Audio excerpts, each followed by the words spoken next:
नमस्कार दोस्तों, हमारी आज की कहानी है सत्यवादी राजा हरिश्चंद्र की कहानी। सत्य की चर्चा जब भी कही जाएगी, महाराजा हरिश्चंद्र का नाम जरूर लिया जाएगा। सूर्यवंशी सत्यव्रत के पुत्र राजा हरिश्चंद्र, जिन्हें उनकी सत्य निष्ठा के लिए आज भी जाना जाता है।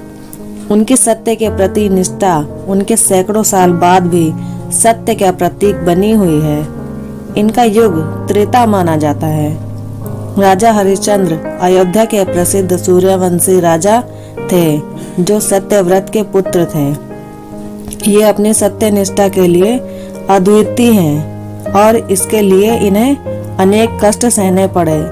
ये बहुत दिनों तक पुत्रहीन रहे, पर अंत में अपने कुलगुरु वशिष्ठ के उपदेश से इन्होंने वरुण देव की उपासना की, तो इस शर्त पर पुत्र जन्मा कि उसे हरिश्चंद्र यज्ञ में बलि दे दें। पुत्र का नाम रोहिताश्व रखा गया, और जब राजा ने वरुण के कई बार आने पर भी अपनी प्रतिज्ञा पूरी न की, तो उन्होंने हरिश्चंद्र को जलोदर रोग होने का श्राप दे दिया।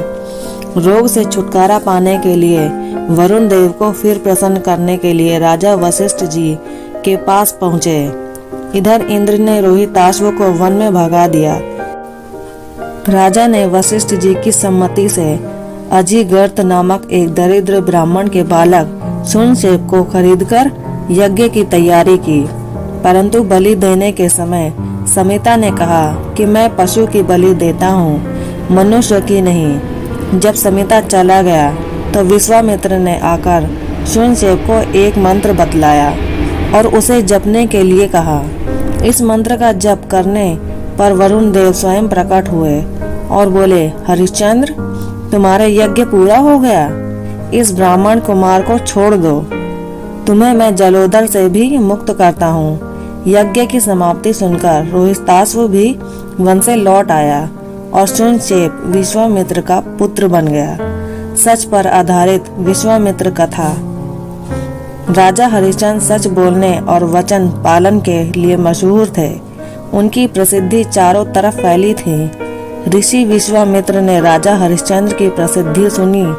वे स्वयं इसकी परीक्षा करना चाहते थे। राजा हरिश्चंद्र हर हालत में केवल सच का ही साथ देते थे। अपनी इस निष्ठा की वजह से कई बार उन्हें बड़ी बड़ी परेशानियों का भी सामना करना पड़ा, लेकिन फिर भी उन्होंने किसी भी हाल में सच का साथ नहीं छोड़ा। वे एक बार जो प्राण ले लेते थे, उसे किसी भी कीमत पर पूरा करके ही छोड़ते थे। राजा हरिश्चंद्र ने सत्य के मार्ग पर चलने के लिए अपनी पत्नी और पुत्र के साथ खुद को बेच दिया था। इनकी पत्नी का नाम तारा था और पुत्र का नाम रोहित। एक बार राजा हरिश्चंद्र ने सपना देखा कि उन्होंने अपना सारा राजपाट विश्वामित्र को दान दे दिया है। अगले दिन जब विश्वामित्र उनके महल में आए, तो उन्होंने विश्वामित्र को सारा हाल सुनाया और साथ ही अपना राज्य उन्हें सौंप दिया। जाते जाते विश्वामित्र ने राजा हरिश्चंद्र से 500 रुपए स्वर्ण मुद्राएं दान में मांगी।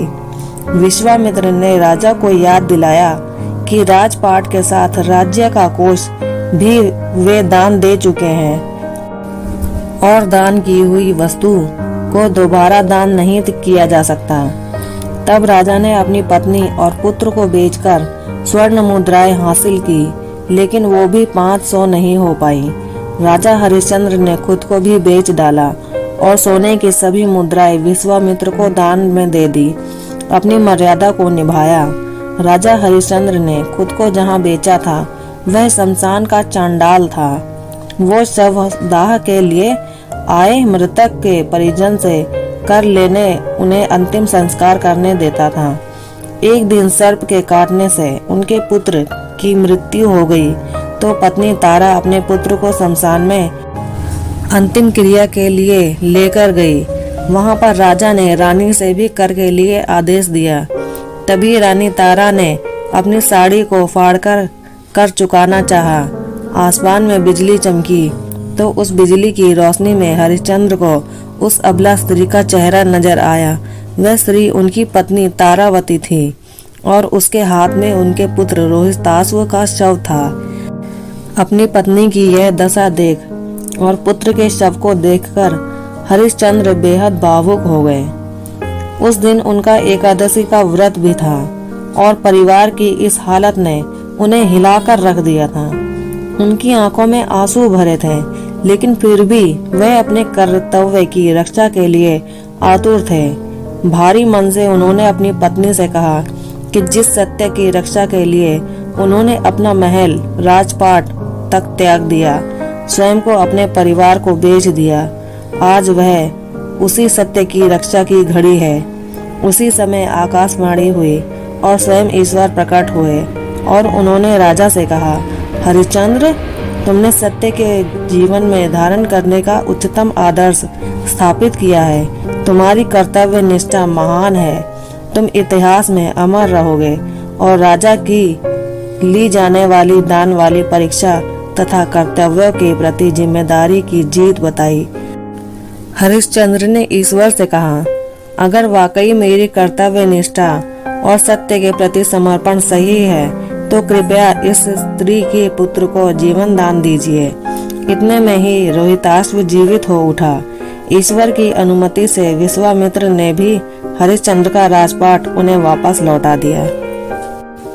तो दोस्तों, कैसी लगी सत्य के मार्ग पर चलने वाले सत्यवादी राजा हरिश्चंद्र की कहानी?